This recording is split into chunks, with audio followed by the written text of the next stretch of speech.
people being able to walk to get something to eat or walk to the beach. Those are all things that will improve everybody's quality of life.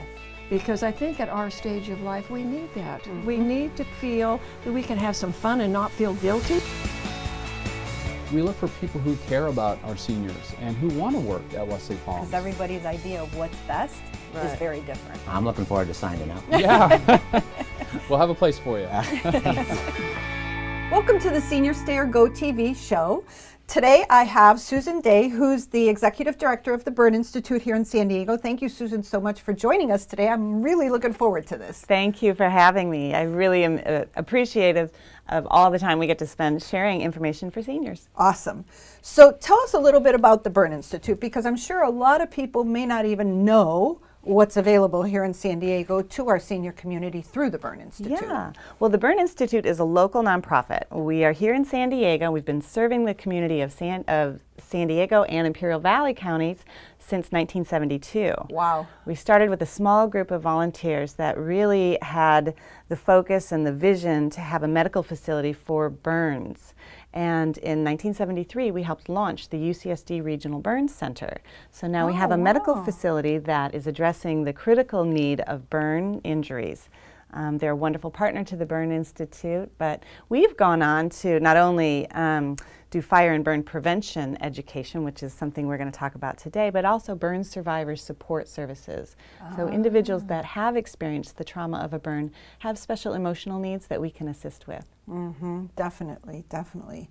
So what does the Burn Institute offer our senior community here in San Diego? Well, in particular, seniors can benefit from our free smoke alarm installation program. That's awesome. Yeah. If you own your home and you're 62 or older, you would be eligible for the program. I qualify. We'll sign you up. We'll get out to your house. We don't want you on a step stool or on a ladder trying to install your own smoke alarm. So instead, we have volunteers that are trained, and they will come into the home and assess if you have working smoke alarms or any smoke alarms. And then if they need to be replaced, we'll replace them with a 10-year lithium battery smoke alarm. So in other words, this would get installed and not need to be replaced for another 10 years. No batteries beeping in the middle of the night. Well, knock on wood, but certainly you're encouraged to always test that the smoke alarm is operating. And if it is chirping, you can call the Burn Institute. We'll come back out, we'll replace the battery, and again assess whether or not you need new smoke alarms or if there just needs to be a battery replacement. That's awesome, because usually the battery goes off at 2 o'clock in the morning. It's Always never 2 o'clock in the afternoon. Always, I know. And trying to figure out which room it's in is always the hard part. Yes. So why is the program so important to our senior population? Obviously, some seniors are hard of hearing, some seniors are not as mobile. So what do you promote as the true benefit? Well, absolutely. Our seniors are a more vulnerable population. And national statistics say that individuals that are 65 or older have twice as likely to perish in a home fire without a smoke alarm that's working. So it's really, really important that working smoke alarms are installed in every sleeping area and on every level of the home. And our seniors, as you mentioned, many times will be on medication, maybe have hearing issues. They're also not as responsive. So we want to make sure that the smoke alarms are working and that they will be alerted so they can get out in time. And in the proper location.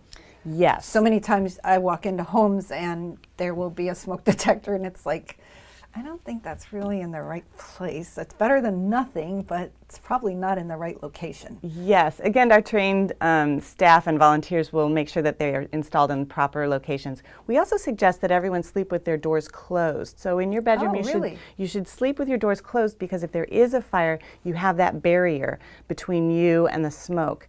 The smoke alarm will get activated, and then you'll be, again, alerted to get out and stay out. Oh, interesting. Okay, I didn't realize that. And, you know, now that we have the new laws regarding carbon monoxide detectors, is that also something that you offer the senior community? We do. We can offer free carbon monoxide detectors when the volunteers are out installing the smoke alarms as well. So we'll, again, assess the residents to see if they have gas. Then definitely a carbon monoxide detector would be important to be installed, and we have them available. So even if someone in their home doesn't have a gas stove per se, or a gas clothes dryer, but they have a gas water heater. That Yeah. still means they need the carbon monoxide detector, correct? Yes, Okay. that would just ensure that extra safety, especially if the water heater is in the interior of the home. Instead of the garage. Indeed. Perfect. And what are some of the other fire safety tips that you'd like our seniors to know about? Well, we want to make sure that seniors are adopting some simple tips to make themselves safe within their own home. In addition to the smoke alarms, we also want them to be mindful of space heaters. You know, here in San Diego, we have lovely weather, but on those cold nights, if they're using a space heater, it's really important that they keep a big berth, at least 3 feet around that space heater. There's nothing that can come in contact, a rug or drapes that might even blow into the space heater. Never try to dry something on top of the space heater. So a nice wide berth for the space heater, and turn it off and unplug it when you leave the house or when you go to sleep. Unplug it. That's, I think, important. A lot of times people think turning off is enough. It's like you see a lot of times people who leave their blow dryer or curling iron plugged in while they're gone all day, and I always think that's probably not a good thing. Well, it would it would be good, but better to unplug it. Other areas that can many times result in burn or fire injury is in the kitchen. So being very mindful of if you're cooking on the stove, it's best to cook on the back burner and turning the handles to the inside of the stove so that you don't brush across the front of the stove and potentially spill a hot beverage or a hot food item on you. Yourself. Also, if you're wearing long sleeves or a shawl of some sort, being really mindful of the heating elements, so you don't want to be reaching and get your clothing on fire. If you do find yourself on fire, stop, drop, and roll. It's a message we share with youngsters in our community, but adults as well need to remember, if you're on fire, stop, drop, and roll. Okay, perfect. That's important. Well, you have left us with tons of information today, and we really appreciate you coming on the show. Oh. Thank you so much. And so stay tuned for more Senior Stay or Go TV.